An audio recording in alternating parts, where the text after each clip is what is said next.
Allora, grazie a tutti di essere qui. Come sapete è un evento privato in cui avviene qualche cosa di molto bello per il museo, cioè una donazione di un'opera importante che sappiamo che è stata frutto di anni di lavoro.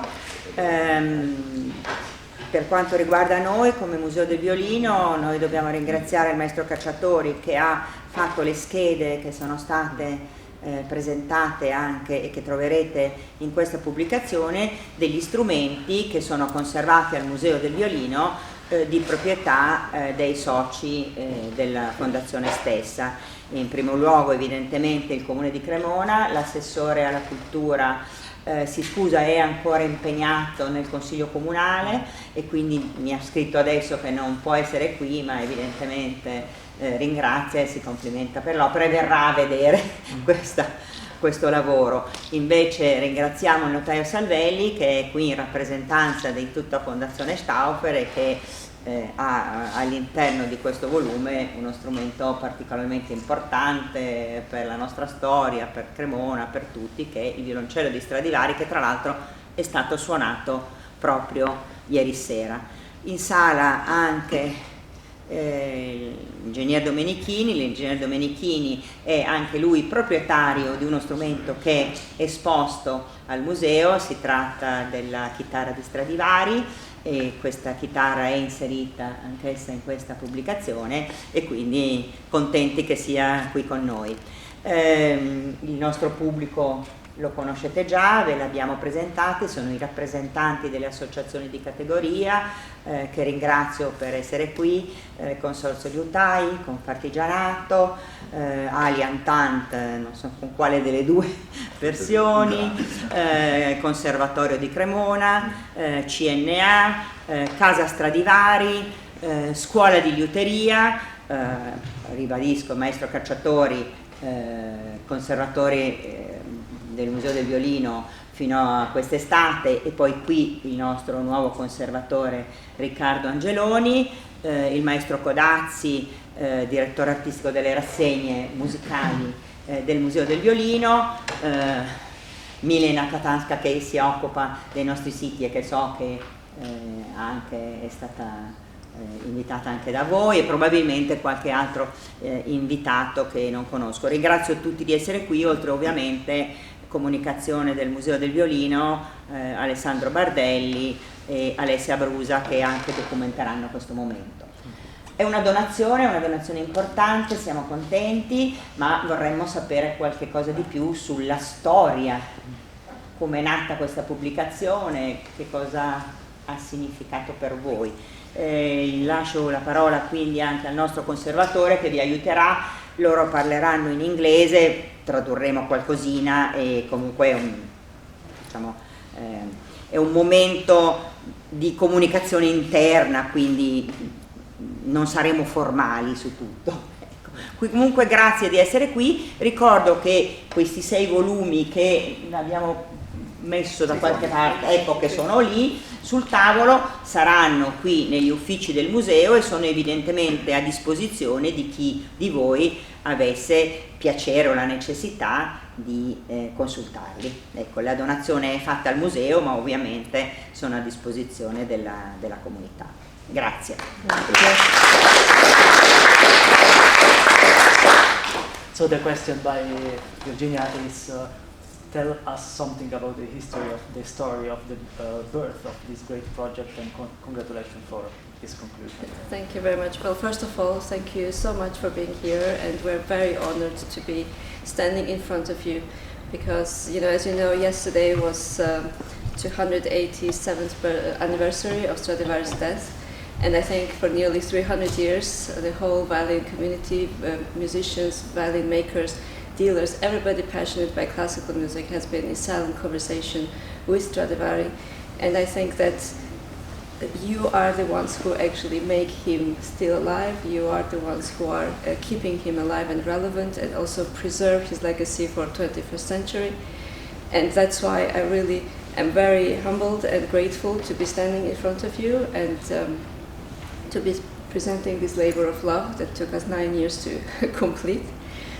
I think it really belongs to this museum because it was a teamwork, and the museum here has played a tremendous role in making Stradivari's name even more relevant to the new generation of violin makers, to preserve everything. The project started in February 2015, so it's been a very long time ago. And had we known that it would be so difficult and it would take us this much time, I'm not sure that we would have done it. But what prompted us was that Beare in London had their own archives, but they had also acquired Hill archives. And also thanks to institutions like the Smithsonian and the Library of Congress, we had also online access to some of the archives of dealers from the past, from 20th century, like Jacques Français, and also Musée de la Musique in Paris had also made digitally available their archives. And so everything came together that for first time, I think, in history of scholarship of Stradivari, so many private archives became available. And so that's why we decided, okay, let's us try to find out how many Stradivaris actually are out there. You know, the question of how many Strats has been like the obsession since Stradivari died. It started with Cozio di Sarapuè and it lasted until, like, you know, contemporary days. And so this was our attempt to do it. And there was an assumption there something like that he made around 1,200 instruments, and that maybe 600 survived, and there was a lot of speculation. And we were really curious to know what number we would end up to. In the end, there are 845 provenances in those 6 volumes. And out of these 845, we have 736 violins listed, and 69 cellos, and harps, and guitars, and lutes, and bows, and everything. So we wanted to really showcase how Stradivari contributed to the world of string instruments. He wasn't just doing violins or violas or cellos. So this was the genesis of the book project, and we had an amazing team which was led by John Dilworth, and he was assisted by Dwayne Rosengart. And but I have to say, we before COVID started, we were nearly there to actually start printing. But what happened was that there were still many questions. But we were struggling to reach out to the community. We were struggling to get answers. Everybody was so busy. And here I would like to say a tremendous thank you to the museum, who from the first day was extremely supportive, and who have really been very generous with their information, with the pictures, and it was a very creative dialogue between our teams. And this, but still in 2019 there were a lot of open questions, but we thought maybe we will never get answers to them, and so we were ready to print. And when the COVID started and everybody had so much more time, I saw replies to my emails that maybe I had sent 2 years before. And suddenly we had this influx of huge amount of information. And it was really a moment of magic and grace, because the whole violin community came together. People from Tokyo, from the US, from all parts of the world were reaching out saying, I have an information about this violin, I have the information about this cello. Did you know that this owner actually had changed names in between, and so on? And suddenly we were doing the book over again. So for those who have been following it, you probably had so many emails from me saying, I'm sorry, we are still delayed. It will come out next year, and next year, and next year, and well, here we are, 9 years down the line. So this is, I would say, a starting point. And I think Robert, who is the head of our scientific research department at Beare, and who does a lot of research himself on Stradivari, he will tell more about what Stradivari means for the violin making community. I personally am not a violin maker. I make books, I tell stories, and I help authors share their stories with the public that is in need to hear them. And for me, working on Stradivari was like working with a very tough master. For 9 years, we sat in the offices of Beare with my assistant Mark, and many very late nights we would just like look up in the sky and say like, Antonio, please stop working, because this is impossible. Like, how can you be making so many instruments, you know? And it was, so there was a lot of, I think I could spend the next 10 years actually telling all the stories that we have uncovered in those first years, and then actually even later. But there's one thing that really stays with me, is that Antonio Stradivari, it's first of all Antonio, it's a man, it's somebody passionate with his work, but it's also Stradivari. And Stradivari, it's, I think, the best business card or calling card for Italy. It's like made in Italy with all its association of excellence, of craftsmanship, of talent and everything. Well, I know that we are in Italy and there is no shortage of talent here. I mean, it's probably the country that has contributed to most of the world history in terms of fine arts, and Stradivari is among one of those bright stars. But what I find very interesting as compared to the art world is that Stradivari, when you look at it and when you see how each epoch has reacted to his work, to his legacy, we see that it's also a mirror. The way a given period of time, given country, given community deals with the legacy actually tells more about the society than Stradivari. He is this incredible kaleidoscope of everything coming together: art, science, music, literature, finance. There's all of this together in Stradivari. And looking forward and looking what's coming next in this world where everything is shifting, where we live in a very, I would say, the turning point of history in many ways. Everything is all like politics and economics. Everything is changing. New technology will be disrupting our everyday life. And I'm thinking how the way we will deal with Stradivari, our generation will deal with Stradivari, will probably reflect a lot about who we are. And I would really think that, it is an amazing opportunity to think and rethink maybe the stories we tell about classical music, the stories we tell about instruments, the stories we tell to the big audience about what are these instruments that make such a beautiful sound and delight so many concert goers. We did a documentary film in 2020 called Janine Jensen, Falling for Stradivari, when we brought together 12 beautiful instruments for her to play. And there was one brief in the whole project. One thing we asked everybody to is that please don't say Stradivari is amazing, because Stradivari is not amazing. He's so much more than amazing, and we need words, we need new stories to define it, to tell it, because if we manage to find those words for Stradivari, I think it will make the life of contemporary makers so much easier, because they'll be able to share their stories, engage one-on-one with the audience, with the musicians, with the collectors, and I think it will just enrich our cultural life together. So this is where we stand, and of course I can tell you a lot about how many times I spent printing those books, because it was a tremendous amount of time and energy, and unfortunately I had invited people from Verona Libri to come to join us today, because they have been absolutely amazing in terms of quality control and trying to get those shimmering colors on the page.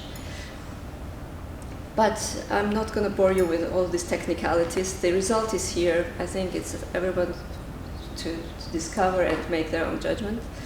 And of course, if you have questions on specific topics, I would be more than delighted to answer. Okay, thank you so much. Thank you.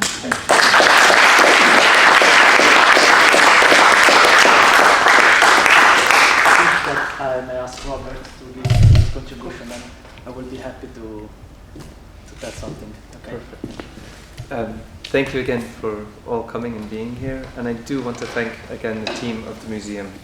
It's been incredible having the opportunity to be in active dialogue with you during this project and to imagine a dialogue that's actually just beginning. This, for me, definitely does not represent the end of a project, but the beginning of a creative conversation. And this is why I find it so significant to be here in the museum amongst the community of colleagues and makers, and to imagine the way in which this research will now serve a generation of creative artists. And I come to this as a maker, and what's particularly exciting for me, and it's an experience I look forward to sharing here, is having an instrument by Stradivari and opening the book and seeing the 10 instruments that were made before and the 10 after, and seeing his work in the context of an extended life of curiosity, of creative dissatisfaction, of exploration, and continual evolution. So for me, the context in which he was working becomes colored in a new way by having access to the books and, of course, to the instruments here in the collection. So for me, this layer of possibility of a new conversation becomes enriched by having a publicly accessible, here in the museum, copy of these books that can be consulted by makers in the community, and the impact that this research can potentially have on the new generation of instruments is absolutely thrilling to me. Fabrizio, when at the Casa Stradivari, talks about the long exploration in the life of Stradivari and the duration and the time in which his work was being manifested over decades. To see it captured in these books and to be able to move through different periods of his work, I think for us as makers is particularly thrilling. How is he responding to different forms of music? How is he responding to the demands of musicians? And how will we do that ourselves today as makers, as conservators, and as researchers? Another thing that the book presents as a set of possibilities is a layered archive. What we have here is remarkable photography. We have a layered provenance, bringing together all the available resources that we could access at the time. But again, it's just the beginning, because there's another layer to this archive that can be created. We have extraordinary new generation of researchers. Pierre Flavetta, who is in the room, is doing remarkable research in varnish. What does it mean to add to this archive in a publicly available way and to make it accessible to scientists, to makers, to creatives, and to conservators? So for me, the start of this dialogue and beginning to think about aspects like varnish in context while looking at the long creative life of Stradivari, and having a layered archive where you begin to add science. You begin to add the work that's being done here in the museum, conservation. You begin to have some of the layers of documentation that are being done in acoustics. All of those added to these instruments, now that we know more about where they're from, is the beginning of a very exciting conversation. So I'm very grateful to be a part of it and to be able to present these books with Anna. I also have to say I stand in great a state of humility before Anna and the work that she did. I started working at J&A Beers just as this project was beginning. And I saw the scope and the enormity, but also the intensity and the exactitude, and never stopping, never being content with the provenance of an instrument until all resources are exhausted. And it was remarkable to see the demand for excellence and to bear witness to that. There were also aspects of this project that you don't often see, which are the photography. So I participated in a number of the photographic events and documentation of the instruments, hauling hundreds of kilos of photographic equipment around the world in different places, hauling them down the streets in LA. And there was a lot of back work that happened here that was quite fascinating. And again, I bow to the work that Anna and Jan Woerman, the photographer, did in order to make this possible with a particular vision of excellence. And I think that that is represented in the work. But again, what's important to us as makers, researchers, and conservators is that it's available and that we can have access to it and that it begins a conversation between us. So I'm very grateful to participate in that. I'm looking forward to the ways that it will expand a working dialogue between the trade, between makers, between conservators, historians and museums. I think those dialogues are opening and changing in a particularly thrilling way. We've had the opportunity to bring the Tyrol, for example, with Maestro Cacciatore here to the museum to show the instrument. And I think that that's just the beginning of a new set of possibilities of exchange. And the book represents an opening for that conversation that I'm very eager to be an active part of. So I look forward to what happens next. I'm very grateful to be here with all of you. And I wanted to say thank you for allowing this conversation to take place in this very, for me, holy place. Vorrei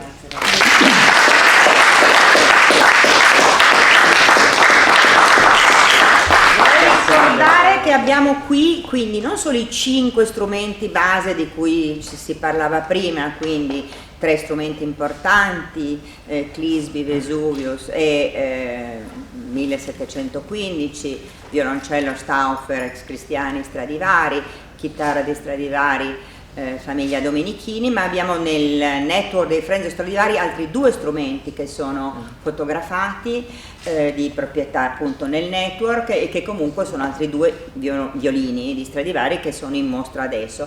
Ma soprattutto scorrendo un attimo velocemente possiamo dire che moltissimi degli strumenti che sono compresi nella vostra opera sono passati di qua e che quindi sono stati a disposizione della comunità, anche grazie al lavoro del maestro Cacciatore, che è stato conservatore per molti anni qui e che non solo ha accolto ma ha studiato e documentato tutti questi strumenti che sono passati. Quindi ci auguriamo che sempre il museo sia questo luogo di incontro, di scambio, di informazioni, di documentazioni, aperto agli addetti ai lavori e anche al pubblico che, come sapete, ha grande piacere nel venire a vedere questi tesori e ad avere anche qualcuno che li racconta. Quindi grazie a tutti voi. Se permetti in italiano, così per varietà, aggiungo 2 parole su come insomma vogliamo anche un po' valorizzare questo strumento nuovo qui in museo. Sicuramente avere gli strumenti che abbiamo qui in museo, gli strumenti che passano qui nel museo in una pubblicazione di così ampio respiro, in cui anche è possibile fare confronti, in cui è possibile velocemente verificare tanti dati che molto spesso bisogna andare a cercare nelle diverse fonti, è sicuramente uno strumento che velocizza e che aiuta e che permette nuovi collegamenti, e averlo anche a disposizione degli udai e delle persone che fanno parte della nostra comunità creerà anche un incontrarsi in museo in una maniera diversa, e quindi chiaramente da parte nostra accogliamo molto volentieri e veramente vogliamo fare buon uso, non sarà un soprammobile insomma questo bel libro, e servirà veramente da punto di partenza per tante nuove iniziative sia da dentro che soprattutto in collaborazione con tutti voi qui presenti. Quindi grazie mille ancora e per l'ottimo lavoro, complimenti. Grazie. Possiamo dire che comunque nel bookshop del Museo del Violino la pubblicazione è anche in vendita, quindi è disponibile anche a Cremona.